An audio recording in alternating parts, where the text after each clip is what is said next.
Hello, everyone, and welcome again to Dissonant Dialogues. I am Emily, and I'm here with Claire. Claire, how are you doing today? Good, how are you? Good. I'm tired, which kind of goes into our topic today. Yeah, very um, relevant theme. yeah, well, it's February, so I feel like we're getting into the month, not the month, but the season of Hmm. burnout, which is our topic. This was a highly Absolutely. requested topic. We actually did a post on Instagram with 4 potential topics that we're thinking about getting into this season, and burnout was by far number one. And I think it's because it's Absolutely. just something everybody experiences to their own degree. It's unavoidable. And Yes. we're going to kind of talk about our own experiences with burnout, just to kind of open the door to create a safe space and share some of our experiences with burnout. And we'll get into talking about some of the questions that you guys have asked as well. Before we get started, I just want to say thank you to everybody who listened to our debut episode. I think we received some good responses. We're really happy with how it turned out. I'm sure things will get smoother as we go along, but we've really appreciated everybody's feedback, questions, comments, and participation. So, starting off with our own experiences with burnout. Um, I have a specific experience, but I guess I would just like to point out that there's always something that happens to, I feel like not even just musicians, but college students at the Mhm. end of each semester. Burnout hits like just at the right time. And the interesting thing about how semesters work at the school I currently go to is that our fall semester goes all the way through, like, what is it, 12, 13 weeks, I think, Mhm. before we get a break. Like, we don't have a fall break. It goes all the way through till Thanksgiving. And then we like crawl to that Thanksgiving table and then we eat and we're like, oh, okay, good. And then as soon as we get back to school, we have 2 weeks and it's like, boom, Finals. finals, Yeah. juries, and all these performances. And it's like, the break didn't even, it was not a long enough recovery period for burnout, which No. we'll get into the recovery period It's stuff. almost like if Thanksgiving break was like 2 weeks earlier, then it would have Yeah. been like refreshing. But because you just get just a taste of it in order to start recovery, that makes going back, I think, more fatiguing. Yeah, exactly. And that's the thing. And then the spring semester, it's we go halfway through, so like six, Mhm. 7 weeks, then we get our break, our spring break. So it doesn't line up with Easter. Sometimes it does, but doesn't have Yeah. to. And then we go back for the other 6 weeks. So we're not like completely dead. Like, it doesn't feel like we're fighting an uphill battle like the fall semester. But in general, the spring semester does become very fatiguing, and it is a burnout Yeah. semester because you're also adding up the entire fall semester with your little winter break and then going into that next semester for the spring, which sometimes the spring can be more demanding because it's the end of a semester, but also the end of a school year. Yeah. So I feel like everybody, myself included, has had their experiences like just around those last couple of weeks, you start to really feel it. And Yeah. the classrooms show it too. People are Oh, missing for sure. classes left and right, and it makes the teachers mad. But it's like, I just sit there and listen to them, and I'm like, well, I mean, it's not the teacher's fault, but what do you expect from the ones higher up that created this format? Like, what was going to It's true. happen? It's very true. And also, I think, especially if you're an upperclassman, your spring semester is likely when you're having your recitals. Obviously, that's when we have operas when I was in school is, the spring semester. So oftentimes you have the bigger concerts you've been working towards. And those Mhm. can be, I know, particularly after recitals, people just want to be done. Those performances can be just more emotionally draining. And I think even though I think the spring semester goes faster in general, it's hard to keep up that momentum. The weather gets nice, people don't want to be in classrooms all day. For sure. Yeah, I remember after my junior recital, I mean, that year was very difficult for me for many reasons, but I do remember afterwards, and I performed this big recital I'd worked for, and it was like this big deal, and there were a lot of factors kind of going into it that were making it difficult. And then I came back to my apartment by myself, and I sat down on my couch in my dress, and I was like, I think I'm going to be sick. Like, I couldn't help but like all that was brought up to that moment to perform for what, half an hour of our junior recital, and I felt just like I needed to be sick, like release all, it sounds disgusting, but Mm. that was the feeling that I had. It's like, No, I this just, makes sense. wow, like it's over. Like, can I breathe now? Like, what do I do going forward? And I think it's going to be interesting this year too, because my senior recital is longer. It's a little over an Mhm. hour, but after my recital is when I'm supposedly planning to start on looking into some part-time jobs over the summer, going to be done with living on campus, kind of getting into this new era of my life. So I know it's going to feel very strange, but yeah, it's a really interesting experience after you give a recital. And Claire, I'd like to hear your experience too, where like, I just, For yeah, I sure. sat down on my couch and I'm like, I think I'm going to throw up. I didn't, Yeah. but I was like, I think I'm going to. No, I know. I mean, I only had one recital since, COVID. Officially, I did perform parts of my senior recital at my parents' house with just a local pianist that we knew, and zoomed live streamed it for some friends and family, but that wasn't for a grade. We just wrote papers for our grades. There were a couple of options, but that's the one that I went with, which was very sad. I had a dress already. My junior recital, I feel like I had quite a high. I had this like black swan looking dress that I really loved. And then I gained a tiny bit of weight a couple weeks before. And so I was wearing it, just hanging out in my home in the evenings, trying to stretch out the bodice so that I could fully expand while breathing. But I remember that like my best friend flew in from Tennessee and came and stayed with me, and I was trying to be on vocal rest. But we ended up talking most of the night. So I was trying not to like talk too much, and then I just ended up chattering all night. But I have a pretty resilient voice in that way. Like it was fine in the morning. I had an incredible pianist, Natalie. She was absolutely just one of those people that just is full of light and so helpful, but it definitely was extremely draining. We kept apples backstage so that you can stay hydrated and get some extra like calories in between songs. Because do you still do that with the junior recital? Do you have a recital partner? No, I don't. No, okay. I don't, maybe it's different for instrumentalists again, but in your junior recital, you have to have a recital partner. And you switch on and off. So like they do, one of their sets and then you do the next one. And it's just, it gives you a little break in between. And so that was, it's always hard to coordinate around everybody's schedules and everything. But yeah, it's a lot of people end their recital with a duet. We didn't do that, but yeah, I remember that afterwards, I just felt, I felt really like I was on a high immediately afterwards, because it went, I think, objectively well. I got like a 95%. And I was very proud of myself, but I definitely crashed hard. It was like in April, and it was really hard to stay motivated through the end of that year because we'd gotten done like with our major choir concerts, and it just felt like, how do I push through these last few weeks, for sure. Yeah, and when to schedule your recital, that's something that we'll get into as well. Ooh, yeah.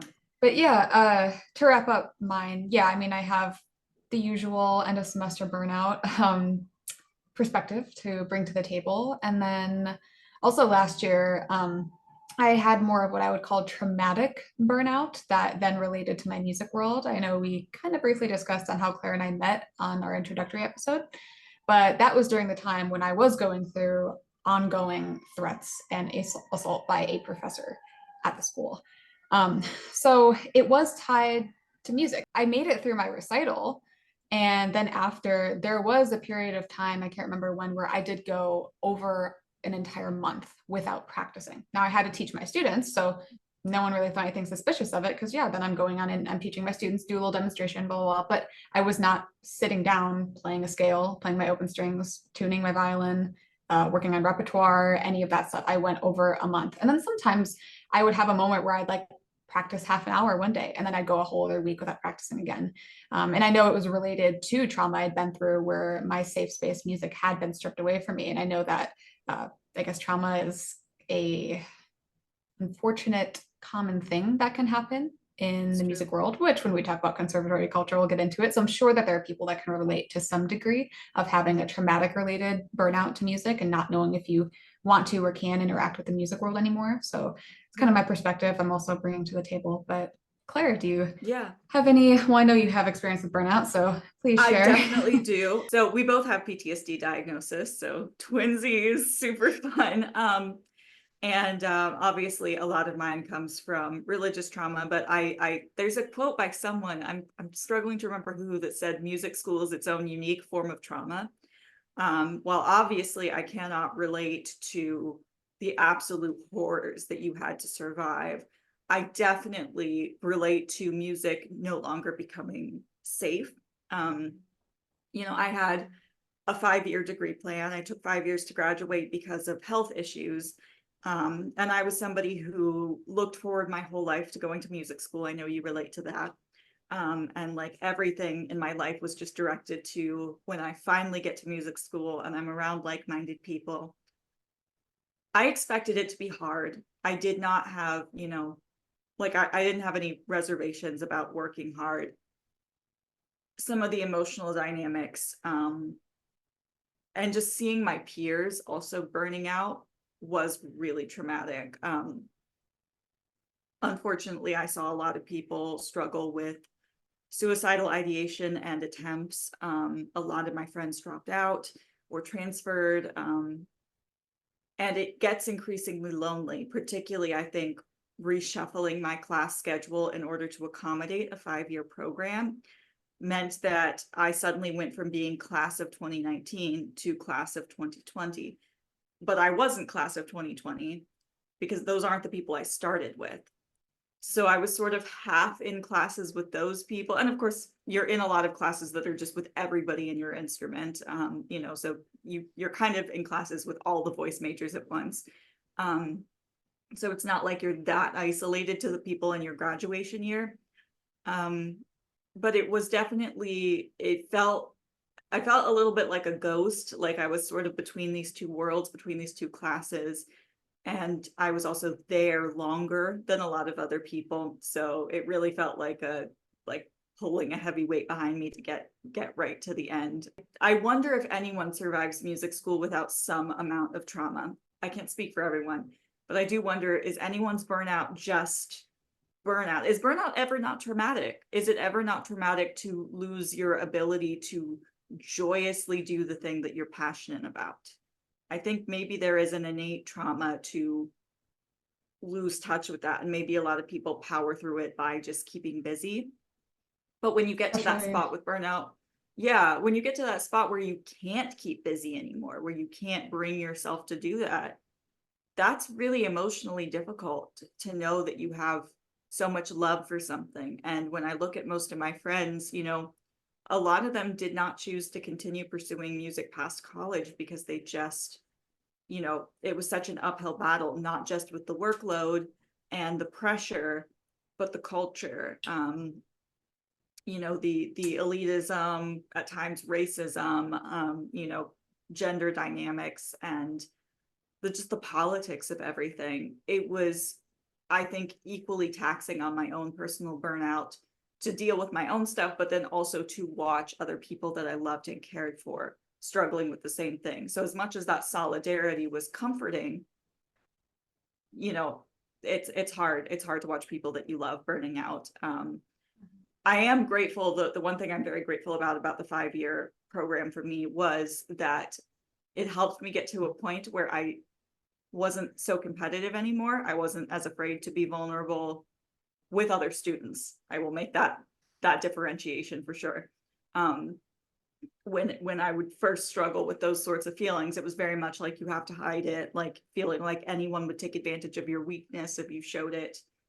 By the time I'd been there a little bit longer than a lot of other people, it was like, all right, we're all faking it. I'm just not going to, I don't have the energy to pretend that I am better than people and, to pretend that I'm doing well. And I think it's kind of empowering to come into your own ability to admit when you are not feeling on top of the world with everything, and to admit, like, aren't we all faking it a little bit? Yeah, no, you made me think, like, there's so many different types of burnout. There's end of semester burnout, there's end of school year burnout, there's end of the degree burnout. Like, think about how you were when you went in freshman year.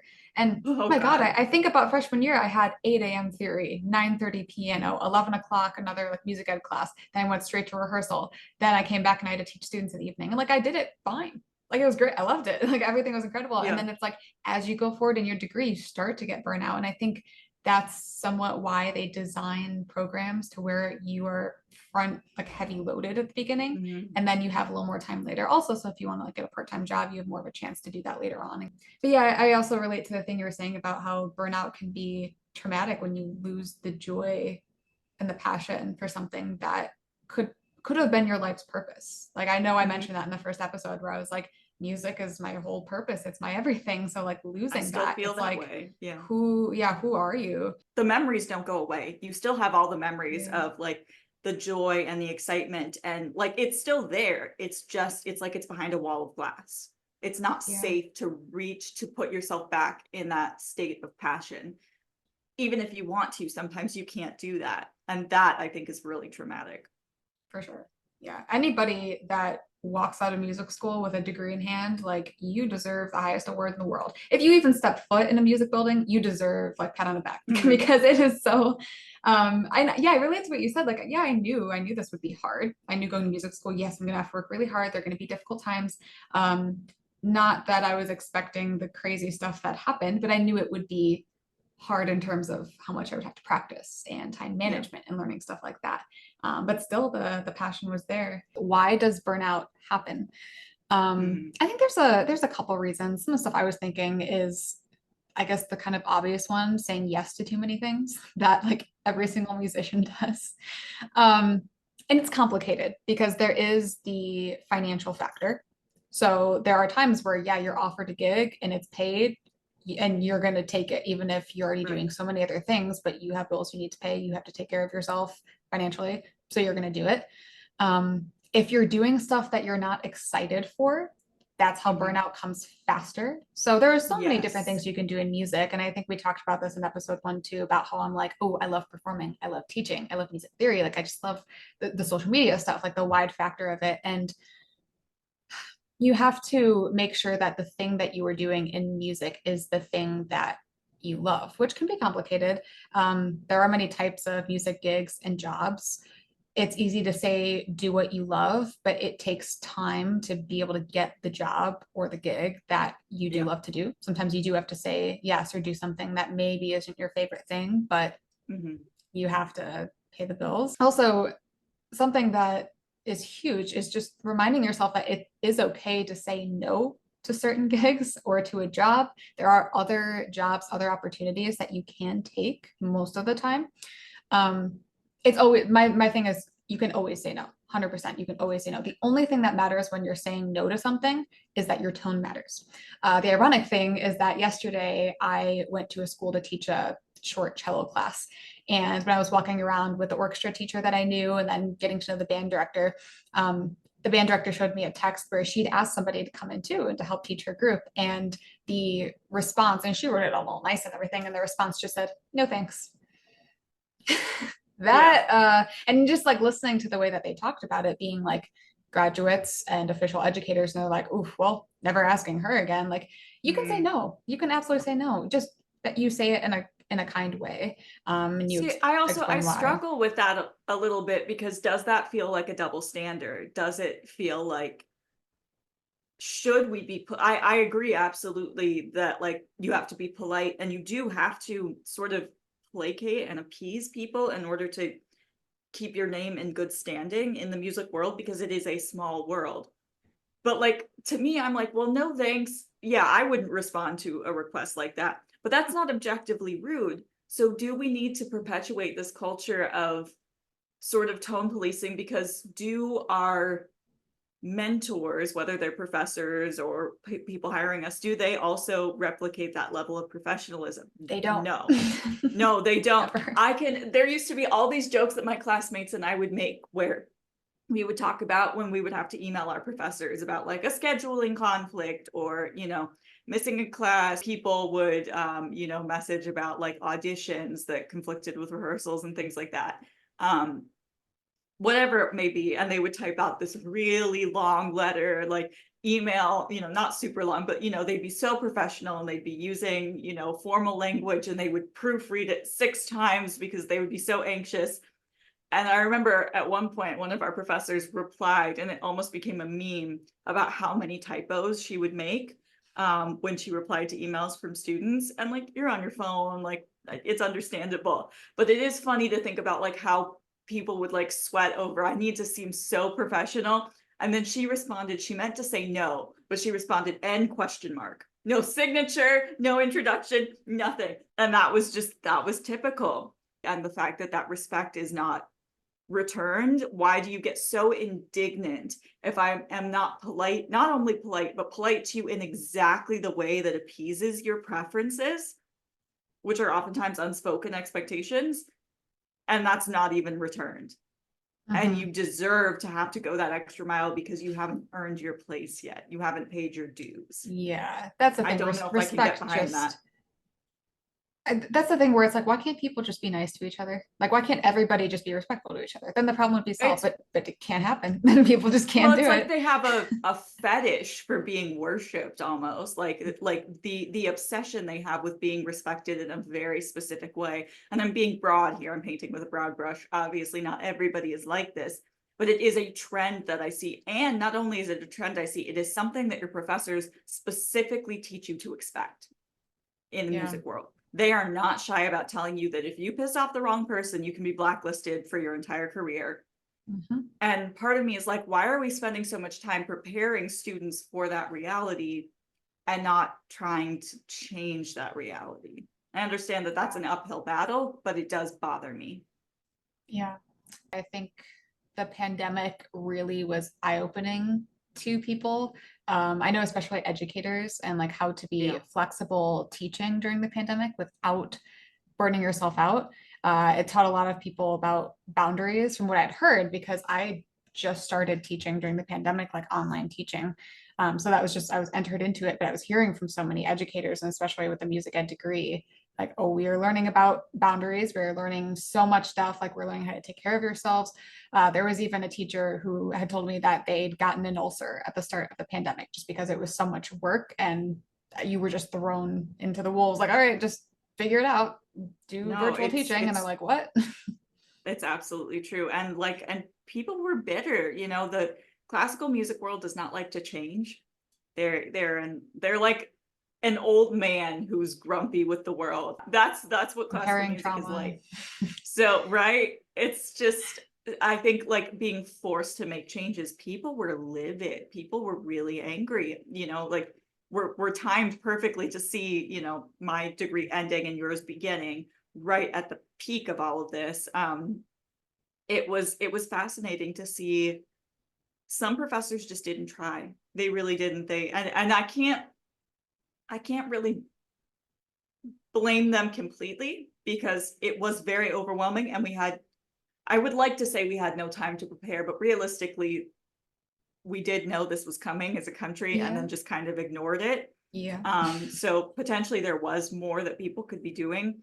But like, you know, my teacher, he with his own money bought a bunch of programs and gave a bunch of recommendations, coordinated us with our pianist so that we could get recordings of our accompaniment so that we could practice at home, recommended apps that had some of that if, you know, if that was an option, showed us how to like hook up all of our speakers and sync up with his, which is really, really difficult to do. And a lot of the other voice teachers I know just didn't even log in for lessons. They didn't want to figure out the technology, so they just stopped. And I do wonder, did anyone actually get in trouble for that? Because that Probably not. No. People get away with anything. Yeah, so basically all the stuff that we talked about all kind of goes down to two things, which are trauma versus stress. So they both cause burnout, but I think it's important before we go forward to really talk about the difference between what's trauma versus what is stress. And it's so ironic because I was just having this discussion yesterday and the coolest comparison came up. So try to think of stress as like having a cold. So you get the common cold, right? It's a very short-term thing, not fun when you have it, but you come out the other end still alive and still yourself. While trauma is more like getting cancer. And I like to think of it more as like getting cancer that requires a stem cell transplant. Because when you get a stem cell transplant, you quite literally become a different person.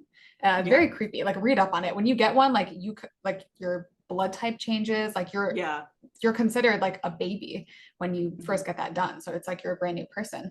And that's also quite literally what trauma does to you is that you become an entirely different person with a different perspective, and it completely changes you.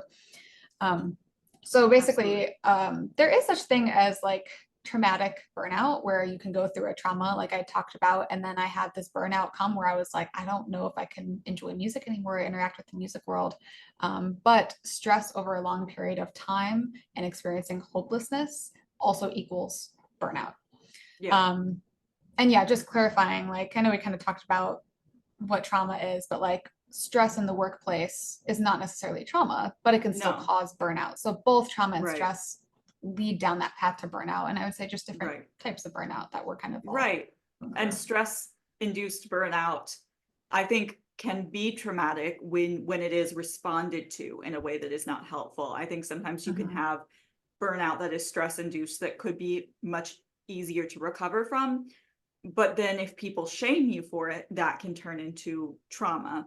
I also like to think of, if we're using the illness metaphor, an immune system. So if you have a damaged mental health immune system, so to speak, like we both do now because we both have PTSD diagnosis, if you have a pre-existing mental health condition or a traumatic history, which a lot of us do, a lot of us get into music because we've had traumatic lives and we empathize. That's like been therapeutic for us.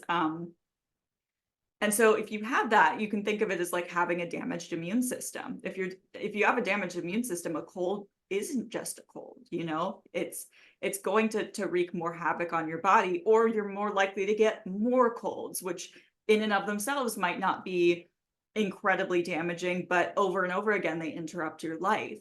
And, you know, and so that was something that I had to realize, is that for me, with the damaged brain immune system that I have, what might be interpreted as stress by another person can be elevated to my brain. And that is a permanent reality that I have to live with. And that I think a lot of people have to live with, diagnosed and undiagnosed, honestly. And so what you have to learn is that you're on your own timeline when it comes to burnout, recovery, and the amount of stress that you can tolerate. You know, it's really easy to compare yourself to other people. Literally the entire degree is being compared to other people.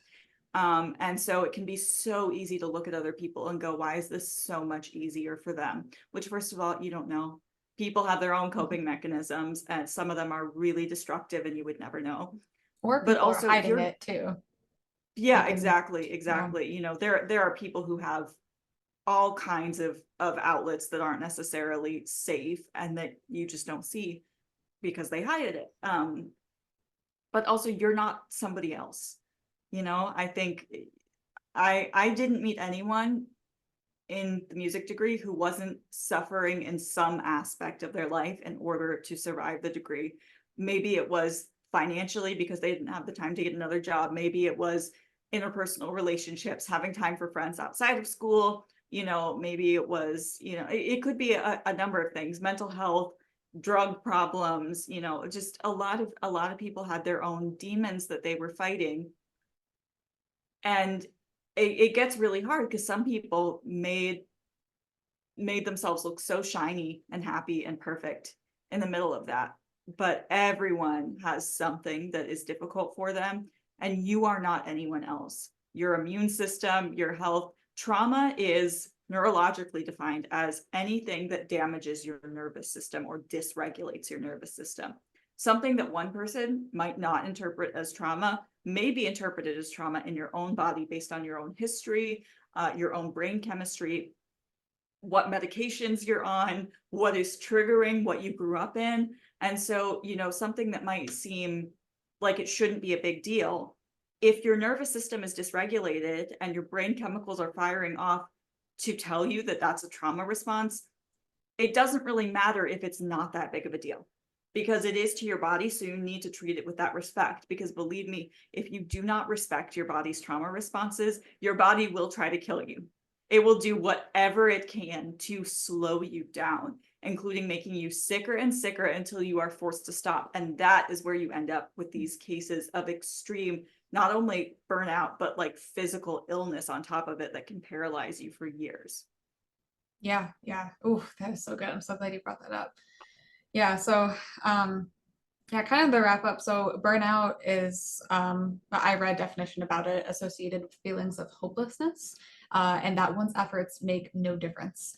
So I'm Mhm. sure a lot of us can relate to that, especially being in music school, but it makes sense by the end where it's like, I mean, it affects your performance ability in terms of attending class, how you do in class, how you're performing, your end of the semester jury, if you have a recital, any of those performances. And that's kind of what goes into scheduling your recital. So Mhm. when I scheduled my recital last year, I wanted it to be as late into the semester possible because I was like, oh, I need time to Yeah, practice. I'm going to same schedule as thing. late as I can. And I guess I was kind of lucky because something got messed up with when I was trying to schedule end of April and something got messed up and it was never scheduled. I was like, oh my God. And I like ran in and I think it was like April 6th, this when I got it scheduled. And I'm like, I just lost a few weeks of practice now. Oh my God. And my teacher is like, you're fine, you're fine. And thank God, because like I said, that week after my recital, then not even the week after, it was like the week before, I felt it. I felt the burnout. And I felt burnout for a lot of different reasons because I was going through some crazy stuff then. But I was feeling it all. And I was like, man, thank God it wasn't the end of April because I don't think I would still be alive if my Yeah, recital was scheduled then. I don't think I'd be able to do it. So I was very no. lucky that it got put then. And then sure enough, for my senior recital, I made sure I scheduled it end of March. So it's March 30th. I'm like, you know what? That's good. Then it gives me a little bit of time at the end of the semester to start preparing for when I'm no longer on campus and everything. But at least I won't be quite literally dead. And I'm going to be able to give a much better recital Yeah, as well. Yeah. yeah. And you definitely Um, also have to time it with what other performances that you have that semester. mhm. You know, I scheduled both my recitals for April. Obviously, the second one never happened. But I do think a lot about that is I was so burnt out by the time that I was coming up on my senior recital. I remember my one of my best friends was getting married over that spring break. So literally I got on a plane to Colorado as a bridesmaid with my dress and everything. I put all my sheet music on my tablet so I didn't have to pack it all so I could keep practicing. There were a couple of songs I still really had not learned. And I just kept thinking, oh my God, how am I going to do this? How am I going to get back and be in crunch time and have 2 weeks left to polish everything up? Um, and then, of course, I'm sitting in the hotel lobby watching over the next couple of days, watching the emails come through one by one, hearing my sister's text and go, this is what our college is doing. You know, we're shutting down. You know, this friend is a doctor. So literally, she went from her wedding to starting her residency in March of 2020. So bless her. Um, yeah, I'm sure that was really traumatic. And I remember, as much as it was disappointing, it's so hard to admit this, but I wonder, would I have been able to do it? Would I have passed or just gotten a grade that I was proud of?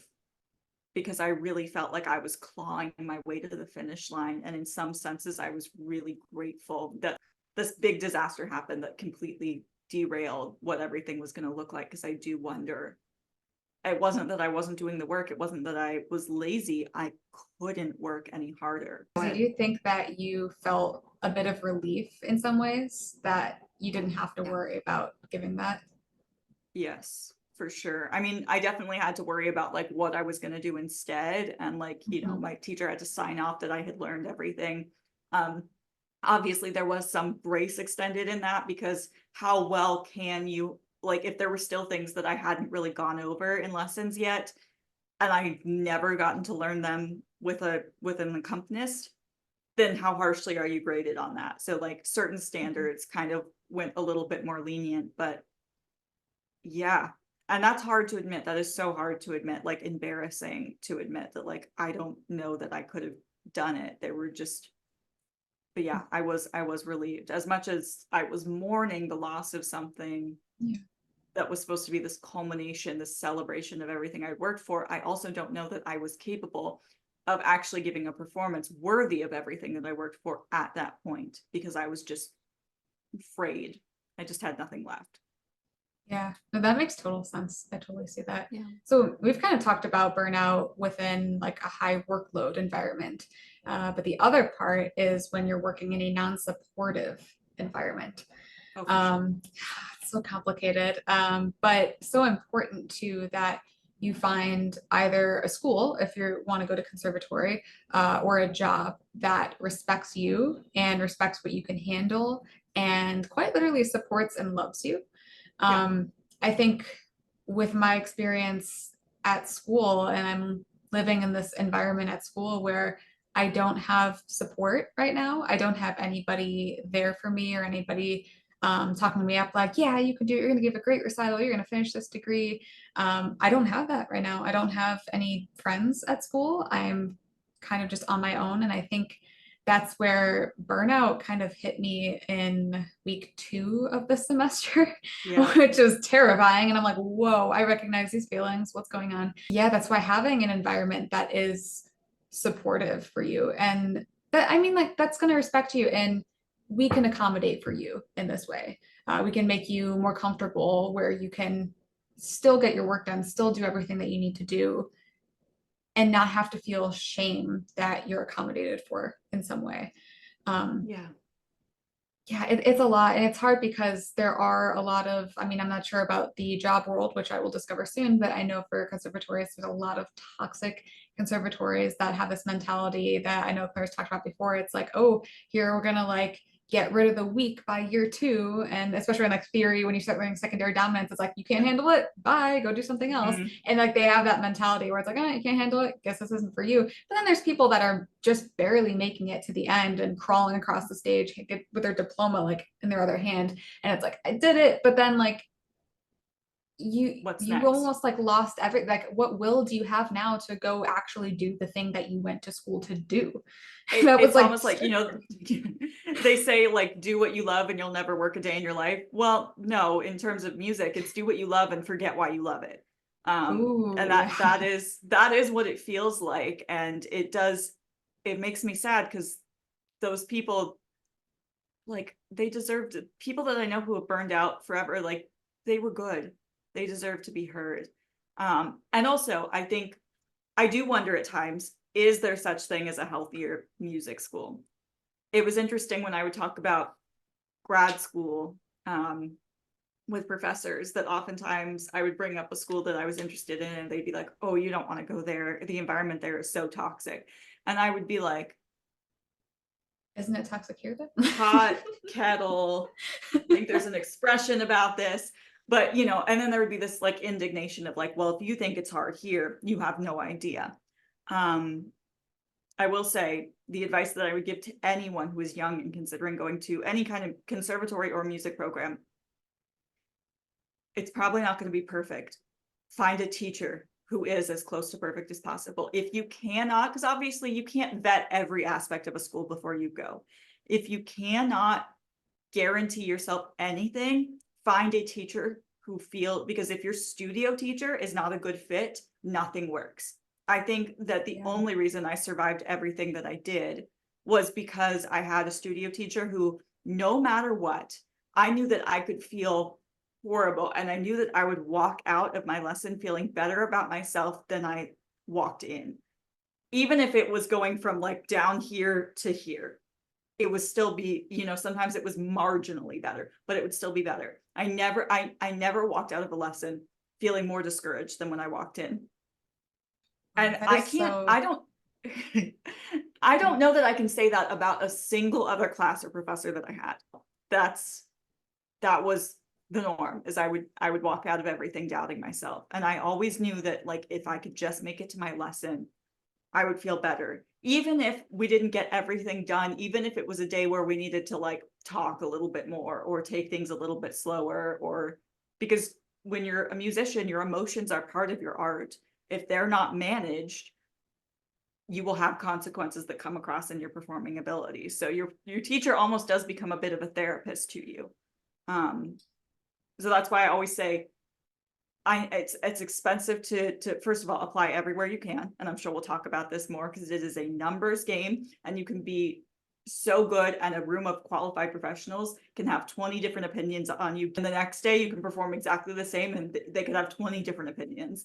It is so subjective. Have as many trial lessons as you can, because if you can't find any more support than that, that's the one thing that I think is just a non-compromise. That's something I really never put two and two together until you said it. But with a year ago at this time, when I was going through ongoing abuse and assault, I don't think I would have survived the semester if it wasn't for my private teacher. And it's not that she was like super caring and like sweet and like gentle in lessons. No, Yeah. she worked me hard, but Yeah. I also felt like she wanted what was best for me with my music. And so that kind of gave me purpose while these horrific things were happening. And I would go and have a lesson with her. And I do think that that is something that kept me going. And she had no idea this was going on. I mean, she's literally like in her upper 80s. So sometimes she doesn't remember like what she did yesterday. I mean, like she's an old woman, but like an incredible woman. Like she knows what she's doing. And, but I never thought about that. It is very important that your private teacher is an advocate for you and that is going to push you and that believes in you. I think that is something that can get you through any other aspect of music. That's true. That is true. And I also think like one of the most toxic belief systems that people who are in positions of power in this world hold on to is the idea that you cannot be a teacher who pushes and motivates your student towards excellence and also be somebody who is caring. That is entirely possible.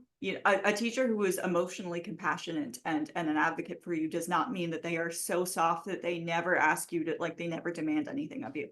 That is not mutually exclusive by any means, but you know what it is? It's harder work, and people don't want to work harder.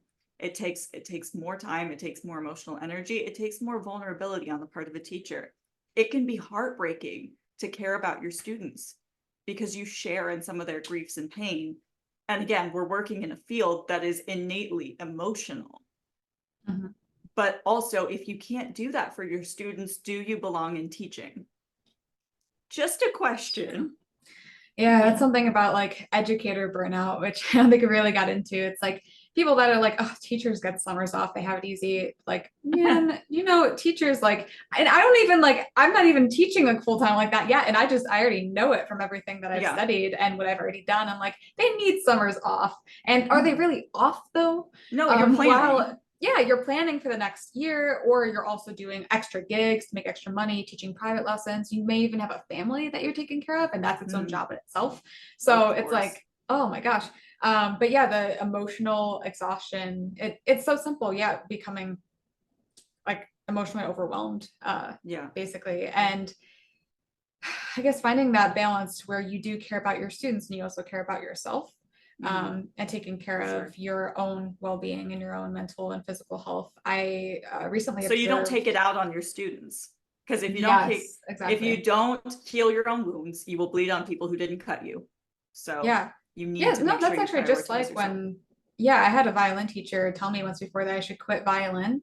And then and that I was like horrible, I'd never make it anywhere. And they're like, yeah, you should quit. It was the day before I had a really big concert, my first time playing the full concerto. Oh, and then, wonderful. I think it was like maybe 9 months or so, 10 months later, where they apologized for it out of the blue and were like, I was just having a really rough time and I'm changing my teaching strategies now. And I was like, okay, that doesn't undo all the trauma that's involved with that, but okay. And I appreciated the change. And that person, like they did change. But yeah, no, anyway, what I was saying is that, somewhere I observed recently, I did a little interview with this teacher because I'm hoping to student teach with them. And like, he just has incredible energy when he teaches. And I asked him like, man, how do you keep up your teacher energy? I mean, like right now I have what we talked about, like my PTSD brain, where I'm just very fatigued and hard to concentrate sometimes, but I was just so impressed by him. And he's like, well, I always go to bed early, and he has a family too. He's like, I always go to bed early and I wake up around, I think I said like 4:30. And he's like, I always work out in the morning. And these are certain things I eat that give me energy. Like he took years to figure out himself and figure out, how do I take care of my needs so I can be this really great teacher for my students. And I think that sometimes we approach it backwards. We're like, I need to be a really great teacher. Screw me. I don't need to eat. I don't need to sleep. And then that's where then you're taking on your students in this horrible cycle. But we need to be taught, like, figure out what works for you first, what you need to do so you can be your best version of a good teacher. That's very true. Yeah. Oh, I get so like into this. No, I think we have a really interesting dynamic because I was exclusively a performance major. So you have the training of what it's like to be an educator. I have a lot of compassion for educators. They are underpaid, they are overworked. I am disturbed by how often it is taken out on students. And I think that college professors are in a unique position where the fact that because their students are adults, they feel like they have more freedom to be emotionally abusive because they're not dealing with children. There's almost this illusion of equality between your student, but you're not equal, you know, and that's really, really hard. And I wish that I could make these blanket statements. I know it's not a perfect world to say like, you shouldn't be teaching if X, Y, and Z, because people can't always afford to quit.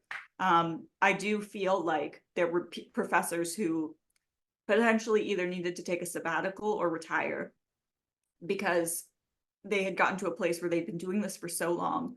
And it felt like with every new class, their disdain for the students grew and grew and grew into this like level of disgust, this assumption that if you think that every generation is getting lazier and lazier, then in my opinion, that is a problem with you as a teacher. You need to take a step back. I don't think people are lazy. I really don't. I really think very few people are genuinely lazy. They just have problems that they don't necessarily know how to articulate, or they're too embarrassed to articulate to you. If your anger issues are getting in the way of being able to teach, you need to take a step back. And frankly, I do believe that if you're a music teacher, you should be in therapy. I think you have to. You're taking on a lot of really intense emotions. Yeah, like a therapist should be in therapy. Music teachers should also be in Exactly. I feel like if you're an educator, you should be in therapy. Although I know that I can't make these blanket statements with the salary that teachers are getting, with the schedule that they work, and in the country that we live in. And that is what's depressing is, you know, I almost feel like music schools should provide therapy for their professors and their students. I used to say that all the time. I'm like, we all should be, if we're in the music program, we should be required to at least have like a monthly check-in. That makes sense. Yeah, something I think really contributes to this unsupportive environment is the fact that the classical music community is really insulated. We know this. But what's hard is that you spend 95% of your time as a classical musician performing for your critics. You're performing for your colleagues who are studying the same things as you, or your teachers whose job it is to correct you. The frustrating thing about working in a subjective field that also is very traditional is that it demands excellence when there is no such thing as perfection. So if there is no such thing as perfection, but there are a lot of standards, and everyone wants to pretend that these standards are so objective and they're not, you know, teachers like secretly disagree. And then if you tell one professor like, oh, well, this professor told me to do something different, they're like, you misunderstood that. You know, like they want to pretend that like there is no disagreement anywhere. But the problem is when the standards are so high and there's no such thing as perfect, there's no ceiling. So you can always do better, which means that there's always critique that you can be given and you can never, ever satisfy anyone. And so particularly when you spend most of your time in an environment where their job is to critique you and they don't have time or make it a priority to build you up, how does that change you? There's this dichotomy of be vulnerable, move us, you know, make us feel something, and also have a thicker skin. You're too sensitive. You know, I would cry in coachings all the time. And then I would just start apologizing and be like, I'm sorry, I just need a thicker skin. When I got the thicker skin, that's when I burned out faster because I could not emotionally connect with what I was doing anymore. We have to remember that in the professional world, the average audience member is not a professional.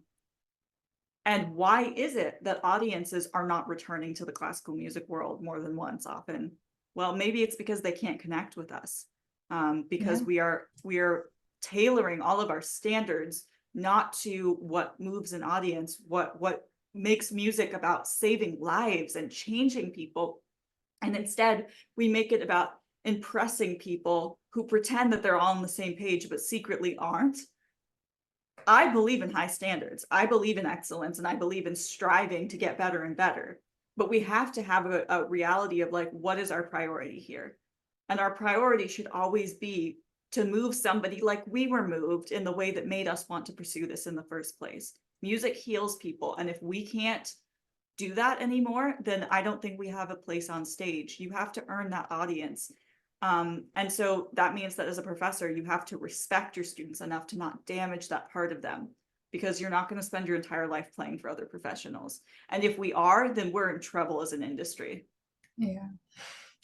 Yeah, that's the interesting thing that you brought up reminded me. It's like I would get compared a lot to my sibling that is in medical school to become a doctor. It's like, oh, he's going to like he's in medical school. He's going to be going to residency. This is a big deal. Working nights in hospitals. He has it harder than you. And I'm like, I go to school every single day, and I'm told about how terrible I am as a musician and a person every single day. And it's like, that's what people don't realize. It's not fun and games going to music school. It's like, yeah, we make music together. Yay. Now I go home and la la. Like, my God, you're constantly told that you're never going to be good enough. Everything you do is wrong. You're rarely given compliments. So at least in music school, like when I do hear a compliment from my teacher, I'm like, are you okay? Because I never hear that. And I'm always so careful with my students where I'm learning the education side. I'm like, wow, compliments are helpful not only to boost someone's confidence, reduce burnout, and make them love music still, but also they need to know that the stuff that they're doing that is good and well and right now, they need to know that they're doing that well, keep doing that. Compliments are just as important as critiques. And absolutely. Compliments are also a learning experience. They're not a little bonus that you sprinkle on top when you have time. One thing I wanted to ask you before we get into specific questions, tips and tricks, and kind of slightly more encouraging aspects of this podcast is, for you, it is becoming much more, I don't want to say trendy, but it is becoming much more common to teach trauma-informed teaching. That is becoming something that is considered mandatory. So what does it feel like for you as somebody who has been traumatized by the environment where you are supposed to learn, to be learning trauma-informed teaching when those methods are not being applied to you by the people whose job it is to teach you? What does that just, because I imagine that would make you really bitter, and that might be really triggering. Yes, definitely. Especially because right now I am taking a class on trauma-informed teaching by a professor that has, I'm not calling them out, so by a professor that has made comments about being turned on by high school girls in crop tops while they teach. So hearing that, and especially based after what I went through, the ambulance is furious too. They're just going their siren. Like, this sucks. The ambulance has good timing today. It's like really emphasizing things. Exactly. Okay, the good thing is that talking about trauma-informed teaching gives me hope. When I did a research project a year ago while I was actively being abused on trauma-informed teaching, I learned a lot about myself. I cried a lot during that research project because I was learning about basically what I was going through and how it was going to affect me. And sure enough, it affected me just as I had researched. But I was very happy. I felt like the only thing I could do at the time, because I was silenced, was that I could give that presentation to our class and that it would help them become better teachers. And it actually kind of inspired the teacher that teaches that trauma-informed teaching class right now to do that. And he created this curriculum and he put the stuff together. And it's kind of cool. I feel like I'm like side TAing the class because I've read The Body Keeps the Score and I'm reading Grit currently, which he's talked about both. So I've popped in and like said a few things, which right now it's been really hard for me to participate in class because I don't feel very safe there. So I usually don't even raise my hand or do anything anymore. And that's been one where I've spoken some stuff. So it gives me hope. I'm glad that we're finally talking about this stuff because we've created this culture where we don't do trauma-informed teaching. So the fact that we're starting to teach it, it's a start. It's a very slow start. I wish we could just, well, this is going to sound harsh. I wish we could just have morals and be good people and treat students with respect, like how we said we expect students to treat teachers with respect. But it also makes me very angry because I know I'd be in a very different place right now if I had trauma-informed teaching and care for me while I was going through the stuff I was going through last year. And yeah, I guess I do feel pretty alone about it. And in some ways, I feel like with my experiences, I know how to be a good person and a good teacher, most importantly. It makes me angry and gives me anxiety, feeling like I am the only one that can give trauma-informed teaching the right way because I know how to do it based on what I've experienced with, I mean, and everybody's trauma is different when you're teaching different kids.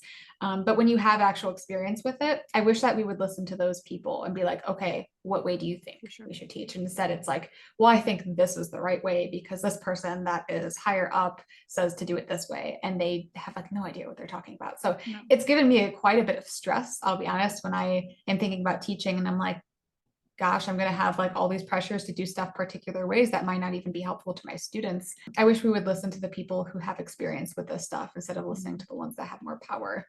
But they oftentimes don't have a voice. They're either, pushed out of that industry to the point where you can't make a difference. And I imagine there must be a huge dichotomy between okay, maybe my experience can change things for the better. And then also seeing some of those positive changes starting to take place and thinking like, what about me? Why did it have to be me? Do you think that maybe there's too much emphasis on trauma-informed teaching for children, but then when it comes to adult students, we're just like, whatever. Yeah, like you were saying, like we assume, okay, you're 18, you're an adult now, so you know everything. In reality, like the prefrontal cortex is not fully developed. There's a lot of things in the body that aren't fully developed that it kind of bothers me that we're considered adults at 18. And it's like people forget that there's a power dynamic there. There's a huge power dynamic. That person with the more power can so easily manipulate and threaten you and quite literally destroy you. And so when you're operating on the idea that, oh, you're an adult, oh, we're the same, oh, I just have a little bit more knowledge than you because I go by the title Dr. Blank. No, it's not about like adult child, it's about teacher student, where this trauma informed teaching and respect like has to come from. So I think, yeah, that is the most frustrating thing, is that there's this expectation like, yeah, you're an adult now, like you should know how to do all these things. And I'm waiting for the day where people are like set in more laws and rules where there's stuff like, I don't even know. I can't even say when you're 25, then like everything's fine. Cause like even when that prefrontal cortex is fully developed, there's just so much in like age differences and power differences. And one day there's going to be more research on it and people are going to look back at this day and age and be like, oh my God, there was so much wrong there. They opened the door for so much abuse and damage. And I'm hoping one day that they do look back at this era of our lives and are like, what is wrong with you people? Why did you do this to them? I think it also goes back to that, like, don't have disdain for your students, is that there's this idea that like, I think professors think that you can't be trauma informed and also have high quality education. I'm sure most of them wouldn't say it in so many words, but there's this idea of like, oh, if I'm trauma informed, I'm handling everybody with kid gloves. Anytime you try to put a set of rules in place, they're like, you're interfering with my method. Demanding excellence and caring for the well-being of your student emotionally are not mutually exclusive. What it is harder work. So if you're not willing to put in the work. What's up? Redacted. You know it's true though. Do I need to cut that out though? I had to do that. Oh yeah, no, that'll be funny. As you were talking though, I was literally like visualizing him standing in front of the classroom, in front of my desk and pointing at me saying, it's this court. That's what he would do to me. It was crazy. And I was terrified. Recognize when you need to retire. Did he, I know you know what I'm talking about, did he ever say around to you, like if people asked for accommodations on an assignment or like help with doing something, or if they had to do a particular thing and he would say like, oh, like, no, you don't have to do that. Or if you don't like it the way it is, you could always go work at McDonald's. Like they need people to make fries there. Yes. Oh my God. And it seemed funny. Like it seemed funny. And now I'm like, hold on, why are we shading that job? Why are we treating them as lower than us? And why aren't you accommodating for your students that are asking? And on a syllabus, it's communication is key, blah, blah, blah, blah. So that professor, he kind of had dad humor. He was pretty well liked. I think when I was in school, I think he was definitely very fatigued by the time that you had him. And so I think he definitely had a temper, but I didn't know a single Redacted professor who didn't have a huge temper. But a lot of people liked him. I will say he had really good taste in music. People were very affectionate towards him because it was kind of like, oh, he's a little bit weird, he's quirky. But again, his temper was a problem in the classroom, but it didn't stand out compared to anyone else. Something that I really struggled with is that, I had these learning differences, and I talked a little last episode about how we teach one particular way, and if you don't get it, you can leave. And that's absolutely where the McDonald's line would come in. But when I learned very early on, I can't go to this person for help. I have to actually sometimes put it on a show of going to this person for help, because if I'm not seen taking advantage of the help offering, I'm going to be told I didn't try hard enough. But I also know that's going to be a waste of my time, because I'm not going to learn in a way that's helpful to me. So when I would find my own tips and tricks, I realized that my anxiety level would make remembering key signatures really hard. I have a visual processing disorder. It's really, really hard to this day for me to identify a key signature just looking. So before I started anything, I would write out the circle of fifths on my exam. I got to take my exam in a private room and everything, and I had extra time. And that was a way of calming me down. But it also meant that I could just look at it and go like, I don't have to sit here and try to remember and try to clarify things when my brain is panicking. And I would try to erase it, because when I left it on the paper, he in all capital letters wrote crutch. And I was like, okay, well, if I'm using a crutch, it's because I have an injury. So I'm going to use that crutch because my brain doesn't work the way that yours does. I need that crutch. Ooh, yeah. Like you don't see a person with a broken ankle and like kick the crutch out from under them and go, that's a crutch. Why are you using that? No, it's a tool. It is a tool, and it's a tool that I need. And until you find a better way to teach me, that's what I'm going to need. And it's hard, because I did have a lot of respect for him. That it was kind of heartbreaking, like to have ways that I could see that he could have been better, and then other ways where I'm like, some of these things make me uneasy. Yeah, it's like same way for me. Like I feel like I had a lot of respect for him because I love music theory, and I knew that he knew a lot about music theory. You're a really great teacher. You must be a great person. And then when you see these things that are very, like you say, uneasy, probably he could have gotten in trouble for that McDonald's thing. I have a feeling if the wrong person heard that and took that, you could probably, like, he could have had like a talking. I'm not saying like that he could get But he'd fired, also make sex jokes in class and never got in trouble with that. Yeah. So like,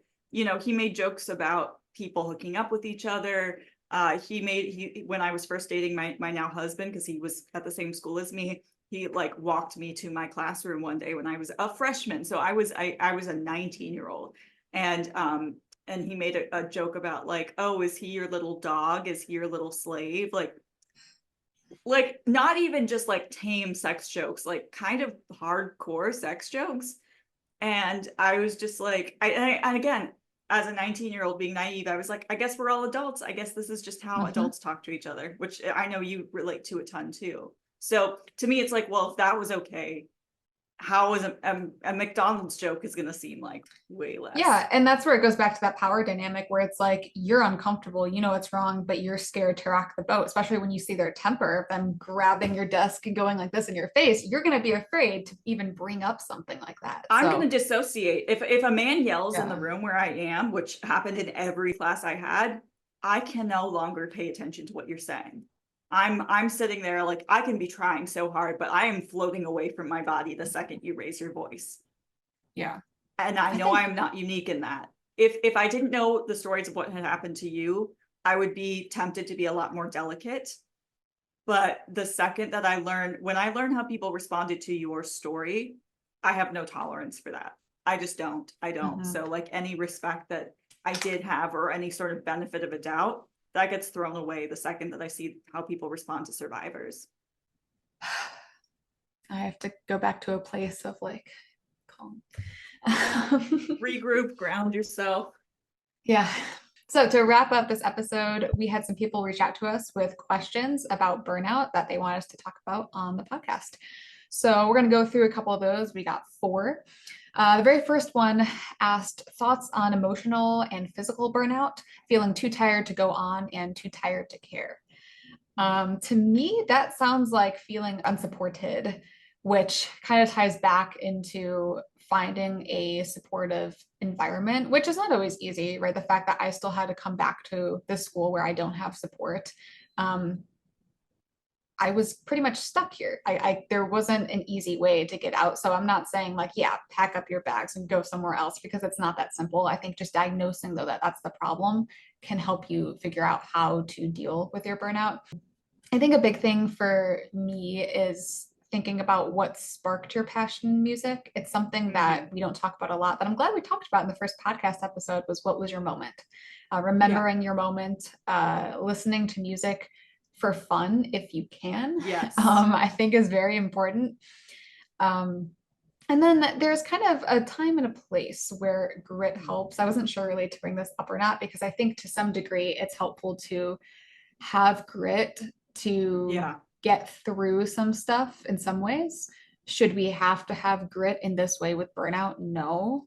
I think that's kind of a complex thing to bring up. I agree. When I was, for most of my degree, my screenshot on my phone, it just said, nobody cares, work harder. And I used to say that I was fueling myself with the chip on my shoulder.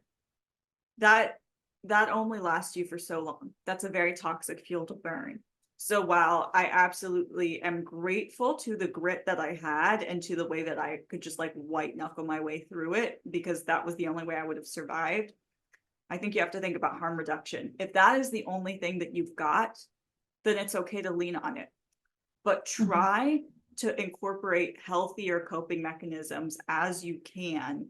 You know, try to find those pockets of strength, those life-giving things, to make sure that you are supplementing your grit with something that is a healthier fuel. Having a regularly scheduled day for yourself. That part about, I mean, emotional and physical burnout and just the feeling too tired to go on or care. It sounds like you're like dragging yourself through life every day with like a chain and like a heavy ball like attached to it, and you're like trying to make it through. One thing that I did for myself was like Sundays were my day off. So Sundays, I mean, I don't want to say they were like my day off. I did nothing. I laid in bed, stared at the ceiling. No. But it would just be a time where I didn't have particular places to be. It was just a day for me. Last year, what I did is that I would go to church on Sunday and I would try to just relax and enjoy church. And I would get outside, I think was the most important thing, because I had to take the train for that. So I was getting outdoors. And then I'd come back to my place, I'd do some laundry, I'd clean. It wasn't a day where I had to practice, but it was like, okay, I'm still being productive. I'm still getting things done. But it's a day where I don't have like, Emily must be here at 12 o'clock. Emily must now be here at 3 o'clock. I think having a day like that to yourself is very helpful. While I was going through some stuff I was going through, my stomach was being affected as a result of it. And I would go like very long time without being able to use the bathroom. So what my doctor wanted me to do was a colon cleanse. And she's like, okay, well, in order to do this colon cleanse, like you need a whole day to yourself. So what's the day of the week that you have all to yourself? And that's where I was like, a day of the week I have all to myself. Like, oh, wow. And I'm like, I should have that. And they're like, yes, you should always make sure you have that. And that kind of is what became my Sunday then. And that was my thing was Sunday. It's interesting because she just expected me to have that day. She's like, what's the day that you don't have anything? And I'm like, what? Like, because there's always like, you know, something to get done. And I would also say, like, we need to reframe how we think about productivity. There's a lot of pressure to be productive. I know something that a lot of people do is a lot of my classmates had church jobs. I mean, that's one of the easiest jobs to get, most in demand, most consistently paying. I mean, it's not going to support anyone, but almost everyone I knew had one. I never did. Partly because I was dealing with these, you know, really mysterious at the time health issues. Sundays were my day to be alone. Joe, my husband, he had a church job, so I really wouldn't see him on Sundays. And so I was usually alone on the weekends. When I had more energy, I would usually go to thrift stores in the afternoon. I would sleep in and then I would get ready and I would go to thrift stores and walk around like vintage shops and things. And I would take myself out to dinner. And I would take myself out to like nice dinner, you know, too. I'd find places that were cute and a good environment and just really got comfortable with, and I'm introverted. So again, I'm going to get my energy from being alone, but like people watching and being alone with my thoughts and like being kind to myself. As my symptoms progressed, going out as a form of recharging became something that I could do less frequently. But what I really try not to do is label rotting in bed days as unproductive, because recovery is productive. If you are at a place where your body is telling you that you can't do anything, there is a reason, and your body is always doing work. It's doing work when you are sleeping. It is doing work when you are eating, when you are resting, when you're using the bathroom. Like all of that thing is like, those are necessary functions. And the more you shame yourself and say, I did nothing today. Well, rest is doing something. But the worse you're going to, the more time you're going to need to recover if you're not willing to take that time because you feel like I should be practicing right now. Your brain is soaking things in. You know, I feel like we've all had that time where we feel like I just can't get this memorized or I can't get this section learned. And then we get so frustrated that we just leave it alone for a while and come back to it later. And then suddenly it's easy. It's because you gave your brain a break. It just needs time to process those patterns. I understand that time is a commodity that we do not have enough of in school, but you will pay for it if you don't force yourself to take it, even if that means I gotta skip a class. I can't do all of the assignments. I can't take this extra job. I can't volunteer for this thing. It's okay. It is okay because the bare minimum is somebody else's maximum. So resting is productive. Practice does not always look like putting your nose to the grindstone. There are lots of ways to be productive, and all of those are necessary for your body to function properly. Yeah. Somebody asked advice for when a private teacher is contributing to burnout. I have to bring this up because at the very beginning of the pandemic, something that we did was online studio classes. And it was technically before I was a part of the studio, but I was about to enter college and then be a part of the studio. So I was let in on them and they were really cool. Like we got people from all around the world then that were her previous students to like give these master classes. And I was just like jotting down notes. It was really cool. And we do little Q&As at the end, and one of the master teachers asked like to all of the students, so how are all you guys doing like right now during this pandemic? Like, do you still got the motivation to practice? How, are you okay with practicing? Are you taking a break? Like, how's that going for you guys? And before any student could respond, my teacher unmuted herself and she was like, oh, my students always practice. They're fine. None of them have any problems. And seeing everybody's faces, everybody was just like, okay, that was not what was That's not happening helpful at all. That's also, And that's shaming everybody who has those feelings. yeah.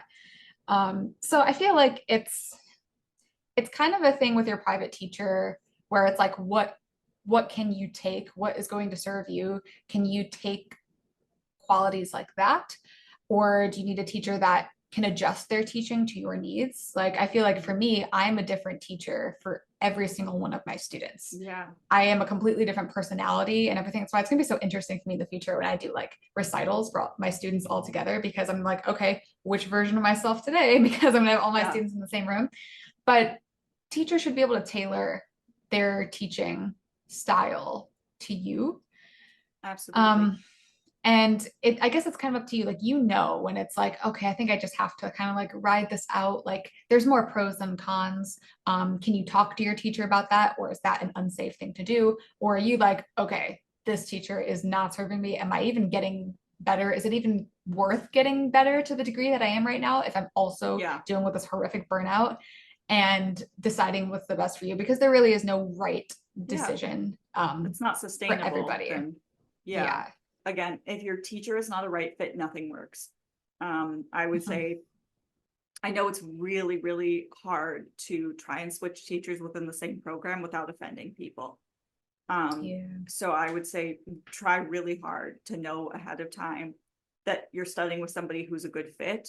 And if you don't get into the studio where you think it's going to be a good fit, you may really need to reconsider what school you're going to. That being said, if the best solution for you is to push to switch studio teachers, do it. You know, it is more important that you have somebody who pours into you than you offend somebody else's ego. I know that can be controversial, but to me, it's like, that is the one thing that like you cannot compromise on. And again, I know that's easier said than done, but yeah. When you do switch a studio teacher like that, really the only one that might be offended is going to be that specific teacher. And if so, does that already matter if they were already, you already didn't have a great relationship or connection with them? But think about like your colleagues. Like if I found out one of the violinists at school switched studio teachers, am I gonna be like, oof, that's not good? No. I don't know. Like, I saw that. I definitely saw that. Unfortunately, I think there are always going to be like that one teacher who is kind of a catch-all for somebody who the other professors don't want. And unfortunately, this one teacher just seemed like he had his foot out the door already. Like he wanted to retire. He didn't want to be there. And he didn't really invest in his students. And I know that like a lot of the professors, when a student would approach them about, can I take a trial lesson with you? Can I see if you're a better fit? They would be afraid to try another student because they're like, I don't want to offend my professional colleague. There was someone who did it. My teacher would do it. My teacher adopted quite a few students. But it did come at a cost. So you just have to be prepared for people to have that reaction. But again, I would say, if your teacher is contributing to that, you need to find a new teacher. I know that's easier said than done, but it's not worth it. It is not worth it, because even if you are improving, that is not sustainable improvement. It will catch up to you. Yeah, I don't know that we've even talked about this, but did you know that it was the end of my freshman year, I did try to change one of my teachers? No, I don't think we ever talked about. I tried. I was aware that it was a scary thing to do, and I kind of like carefully reached out through people about, is this even possible? Because I didn't want to just go straight to the teacher and be like, I want to do this, because I didn't even know how it worked. And then the one that I was hoping to take lessons with instead was petrified because she was friends with that teacher, and she was like, honestly, I would love to work with you. I think you're such a hard worker, and I just love how you play violin, but I'm scared. And now I'm just sitting back here and I'm like, God, is that really the dynamic that we have? Like, I hope that's just like a college sort of thing, and that like other private teachers aren't that way. But I think it's better outside of school. And that is the thing. If they're talking about a private teacher, find a new private teacher. If they're talking about a studio teacher in college and you absolutely can't switch, just know that it's not forever. It is not forever. And once you're out, there is a lot more flexibility to find somebody who's a good fit. You don't know if you'll stay in the same geographic area. You don't know what your job will be. But definitely as many trial lessons as you can get, figure out who's a good fit. Yeah. And then somebody asked, how do you ground and force yourself to recover from burnout? Kind of like what I mentioned about having already scheduled breaks. So you don't want to be working 7 days a week, not giving yourself a break. Like, always have that one day for yourself. For sure. That will at least prolong until burnout really does start to hit you. Learning when you need breaks before you physically start to show it, or even emotionally or mentally start to show it when you start having breakdowns, like learning when you need them and planning those breaks prior to when those breakdowns do happen. I think the most important thing is not to rush recovery. I was thinking about it first of explaining this as like, oh, it's like a broken bone. Like, you don't want to rush recovery of a broken bone because it won't be fully healed. But I think this would be better tied to an overuse injury, because I've experienced that myself. And it's like, you think you're better. You think you've rested enough. You think you've done all the things, physical therapy, massages, a break, whatever. And you're like, okay, like it feels fine now. It's only been a few days, but it feels fine. So I'm going to jump right back into it. And then the injury comes right back and you were not ready for it. And that's something that can happen with burnout if you don't learn how long and how exactly you need to recover, is that then it could just come right back. And then you're like, oh my God, like this burnout is never going to go away. And it feels like this impending sense of doom that you're never going to be okay and not be in this burnout place. Figuring out the recovery, how long and what you need to do, and not rushing it, I think is my thing. It's almost like taking antidepressants. Like, people get assigned them and then they say, I'm feeling better, let me stop taking my meds. And then it gets bad again. Like, your self-care is not a quick fix. It is an ongoing habit that you must build into your lifestyle. I know a lot of professors will say, like, about like skipping class, okay, well, that's your money down the drain. You know, that was he who shall not be named line about like, okay, you're wasting this is how much it costs every time you skip a look. Be very in tune with your body. Your body is part of your instrument. If you're a singer, especially so, but no matter what, your body is part of your instrument. You need to be in touch with it. I'm somebody who disassociates strongly from my own body. I do not feel connected to it at all. And I am paying the price for it now by having to go back and retrain myself how to listen. So sometimes that's going to mean stepping away. If you are feeling sick, if you're having a gut reaction, if you are getting sick before a class, if you're having panic attacks, you know, sometimes you're going to need to, I would say that the occasional skipped class is medicinal and required. I would say that very few people do everything, are able to do everything, have perfect attendance and get every assignment done and get straight A's. You know, sometimes that's just not the reality. And you need to build your self-care into a lifestyle. And I will also say, like, find life-giving moments. What is energizing to you? What feeds your soul? I had no time for hobbies when I was in school. That's something that I've only recently discovered since graduation, since the pandemic, really, and I like started building doll houses from scratch. When I was in school, the things that were really life-giving to me is I created a job for myself by inserting myself into the role of hair and makeup for the opera, which is juniors and seniors. Beforehand, people were sort of relying on themselves. And I was like, that's stupid. Let me do it. Obviously, I couldn't style every single person, but I designed quick changes. I built teams. We literally choreographed quick changes, which was so exciting to be like, let me get this down to 90 seconds. Okay, let me get it down to 60 seconds. Let me, change somebody's gender in 30 seconds, which is quite an opera trope. I can find that even if I don't like the show I'm in, I will never not love the process of being in a show. And those tech week experiences of just like helping create the storyline and I would sit down with my face charts of everybody and like map out how I wanted to style their character. And I turned that into a role that I did exclusively for 5 years. That was life-giving. For some people, that's going to be seeing performances. A big one for me was piano. Piano is the little thing that I have that is just for me. I absolutely burnt myself out on piano, taking piano classes in college.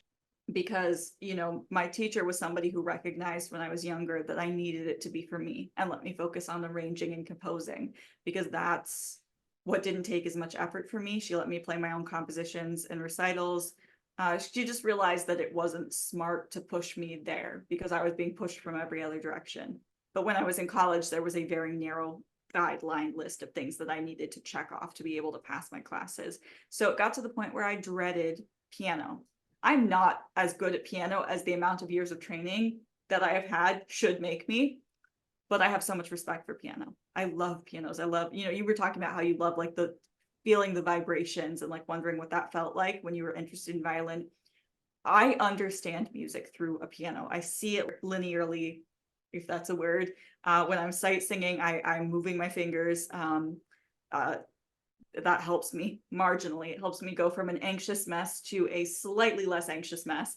But once I finished my requirement, I really healed my relationship with piano and realized that like, this is my little thing that is still music, but it gives me life. It's for nobody. Nobody judges it. Nobody grades it. And so maybe that's playing music that isn't classical. Maybe that's listening to music that isn't classical. Maybe it's research.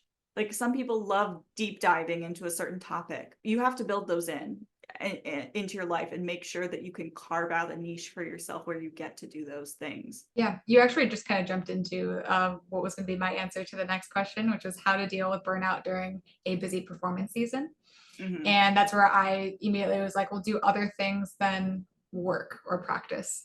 For me, like, I think my things that aren't practice that like get me away from that, so I have a little bit of a break, are also related to music in some ways, just like you were saying. So for me, that's social media. I like managing my social media page. I guess I like the fakeness of it and romanticizing everything and making everything like look so happy and good. I don't know. It's a good coping mechanism. It truly is. And I love looking at Brooklyn and Bailey, the twins, their Instagram, because Bailey does a wonderful job at just like bringing out so much positive on her page and talking about all these like happy holiday seasonal things, like they're getting their new place, they're working on their businesses. And I love that. And I try to mimic that and show these happy things on my page as well. And I like to bring awareness to the stuff that people try to cover and hide. And not that I want everything to be silenced and all like fake, but to some degree, I do like to use that as my place where it's cool. It's like a project. Like I'm putting out this material for people, and it's also like my own diary log of like all these videos and pictures and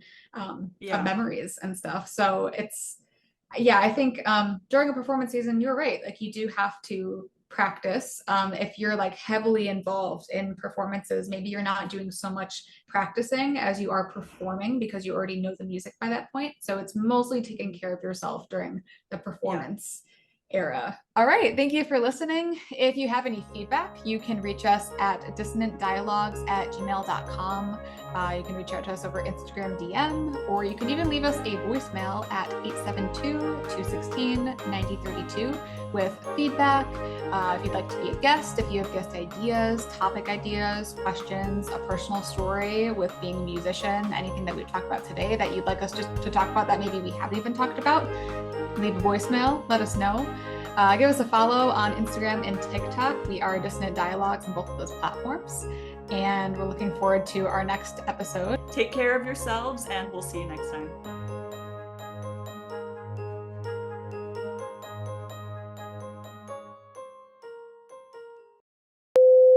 Because he was a teacher of music, and of course there's an ambulance coming when I'm talking about like the most important thing, like sensitive topic right now. Sent from my iPhone, that's what I was thinking about. Back in my day. This is getting me so excited. I'm like, okay. Oh, the frontal lobe is showing up. Okay. I will be very tactful and incredibly sensitive with how I edit that, but the implication of shade will be there. Shostakovich. Shostakovich is like listening to like heavy metal, like of those guys like screaming. Like I feel like that's what Shostakovich is to the classical world, and it's just like.